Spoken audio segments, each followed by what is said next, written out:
Alright mga boss, success yung installation natin. And ang gandahan nito, auto-connect na po siya.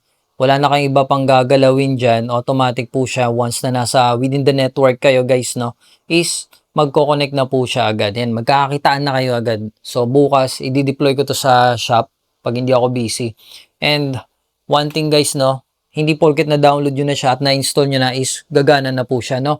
So, meron pa pong mga errors at meron po tayong mga files na na-discover at hindi po ito tinuturo basta-basta ng ibang mga nag-share nitong mga ano na to, no, GTA na to. And yan, seeders tayo para share din natin sa ibang magda-download pa. Yan, kapag ka nag-download kayo nito, kailangan wag nyo patayin yung seeds para naman give ano din tayo sa iba, no? Mag-giveaway din tayo.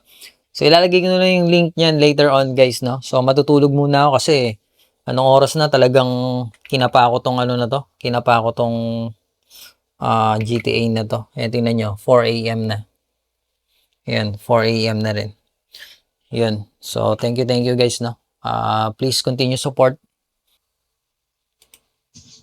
Kita nyo?